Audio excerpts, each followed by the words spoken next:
thank everybody for coming. And I know John would love to be here, but circumstances won't let him. But we're going to have Crystal is going to say the prayer, and then we'll have a couple of songs.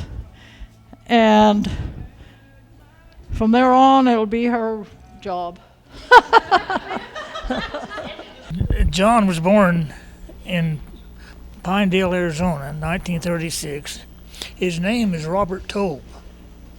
Yeah, when he was about 3 or 4 years old, in the logging camp, there was about 4 or 5 Roberts and Bobs. And they started calling John Bobby. Mom didn't like that. One day it was John. It's been John ever since. He started school in Eager, Arizona. But in the first grade, we went to school. Recess come, and we lived about through the block from the school. John come home. That afternoon, he went back to school. John come home at recess. Went on that way for about 2 weeks before Mama finally got wise to what was going on. But John hated school. He'd do anything to keep him going to school. We moved from there to Cloudcroft, New Mexico, and he went to school there. Finally, we ended up in Rico, and then down in Dolores, moved out on the farm. John went to school till his 9th grade, and finally the superintendent, the principal of the school, talked Mama notion letting him quit. Because he'd go to school, his idea was going to school is you can take a horse to water, but you can't make him drink. And John didn't do nothing. He started driving truck when he was about 17 years old. We was hauling the railroad out from Dolores, Rico, Dolores to Gallup, and he was driving truck. He was in his heyday. He's about, I don't know, he was about 20 years old when he bought his first truck. And was at Blanding. He was hauling logs in Blanding. I was in the Air Force. I was gone. But anyway, he had old Bruno. That was his truck. And he run it for a long time. Finally got a Peterbilt, and that's when we went to getting some good trucks that could do something. But he liked them. He liked them trucks. We logged there in Fredonia. We logged there in Fredonia. He run the loader. I drove truck, did whatever it had to be. We moved to Flagstaff, then he always run the loader, and I looked after the woods. I did everything. And it was always, when he run the loader, his name was One More John. We could always room put one more log on. Don't know how big the load was, but he could always think he could put one more log on. But he was up here. One day there's 4 of us was up here in the canyon, just east of where his house is off in the canyon. We lived about a mile and a half east of where his house is now, was where we lived. We went off down in the canyon playing, was going to catch some fish. I was probably about 14, 15. He was a couple of years older. And we went down I dug a hole in the bank and it caved in on me, but it just got me. So John and Ralph, they dug a big hole. And they caved in on them. We got Ralph out pretty quick. We had a heck of a time getting John. We finally got him out, and we got him out. If it had been a couple more months, he'd never made it. I mean, he was red. Here last summer, we was talking about it, and he says, I'm still spitting up sand from that. But I thought a few times maybe I should have left him there. We had a few arguments, but he went on and he had this Alpine truck. He left us, and we got this Alpine truck in it. I think he ended up with 20-some trucks and hauling chips and stuff. And he was always busy, working hard. He was quite a guy. Him and I worked together for a long time.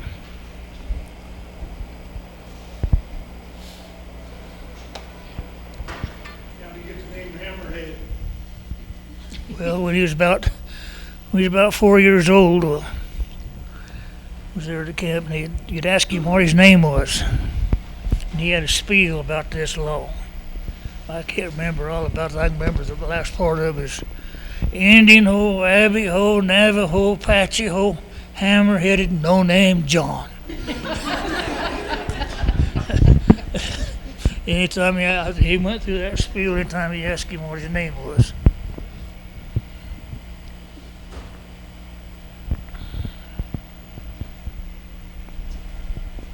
Anybody else? I'm Carol Campbell. We lived about a quarter of a mile up the road from Uncle Tobe's place, and Mother really loved John. We all loved John, but Mother had a special place in her heart for John. And when Bill was telling about the boys getting covered up with dirt, I can remember Mother cried and cried, because that was her 3 nephews that were down there. John used to come by the house when the kids went to school. They would come by and get warm in the house before the bus came. And John lots of times would come back by the house, and Mama would always have something for him to eat before he went home. And my sister Joy she and John were real close, and when John decided to quit school, Joy went and talked to the people trying to get them to let him keep on going to school. But Joy was real close with him. My name's Lee Steinberg, and I got to tell you that to me it was always a privilege to become acquainted with and then later hang out with John. More than a privilege, it was just a lot of fun. John always had he had a limerick for everything. Nothing ever went by him. And I probably never had so much fun. I don't know if were you there when he got the green paint out and painted that horse green? Oh, that was before my time. That might have been B.A. before Aileen. Yeah, it was probably Myra. So when I had the privilege of meeting with John in Albuquerque in the mid-'90s when he was still at Alpine Trucking there. And he was getting ready to get out of that business. And I said, well, John, what are you going to do? Because I said, this guy's got a lot of leadership qualities. I ought to follow him and see what he's going to do. So I said, John, what are you going to do? He said, I'm going to retire. And I said, but you're too young. He had all this energy. And I said, what are you going to do when you retire? He said, me and my new young wife, that was Myra. He said, me and my new young wife are going to go up to the top of that mountain. And I said, well, John, I know, but then what are you going to do? He said, well, we're going to build some fences. He said, we're going to build a house. And I said, John, you're young. What are you going to do up there? He said, well, we're just going to sit around all summer and watch them cows grow. And I was pretty intrigued by that. I thought that'd be a pretty cool thing to do. So I said, John, I want to come up there and visit you. So after pestering him for a while, I finally got an invite up to his place up on top of the mountain. And I fell in love with it. And because I was living in Albuquerque and didn't have much to do on weekends, I'd spend every weekend I could up there just enjoying his company. So, and so John was this, I'm sure all of you know him, bigger than life personality. So I was when I left Albuquerque, I moved to Orange County down in Southern California, went down to the beach, and I said, John, I've been up here, 100 times. I want to invite you down there to see me. So John takes an airplane. I don't know where he started, but he ends up at Orange County Airport, which is in the middle of everything. It's 6 lanes this way, 6 lanes the other way. And I picked him up, and I'm driving to my house down there. My house down there is a townhome, okay? It's small, and the only real estate we own is just under the footprint of the roof line. That's it. So we're driving down in all this traffic. John's sitting there with his big cowboy hat on and his big nice boots on, and he's sitting over there in that right-hand seat, and we're about ready to turn right onto the street that leads to my house off this big 6-lane, what they call Jamboree Avenue down there, near the airport. And he said, so Lee, he said, and he looks at me square in the eye, and he's sitting over there, "How big's your spread?" And that sums it up. That was John. And out of my wonderful association with him, I got an invite to go up to meet and visit with his uncle Clyde. Yes, because when I was at John's, every Sunday, no matter what, John was on the phone with Clyde for an hour, and I'd just go find something to do. So finally, after a few years, he said, "Hey, let's go on up and I'll introduce you to Clyde." So John grabbed some horses and we went up there, and I got an honorary cattle drive out of it. So, but was it? Oh yeah, there's the picture. Oh my goodness. Yeah, there it is. Yeah, we actually ended up on the front, on the local newspaper, the John Day newspaper, on the front page of the newspaper. Might have been that picture. I'm not sure. So it was just an absolute honor, to know him and to hang out with him, and I never had more fun. I learned a lot from him too. So thank you all.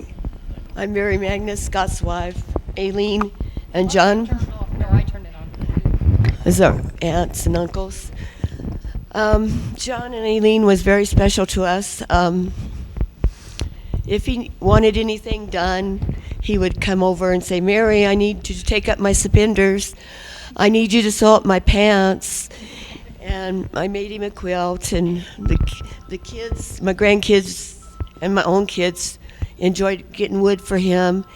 And my grandkids that was here this summer, we helped him take his electric fence down and put it where it belongs, and clean out the gutters on their house. He was just very special to us. Thank you.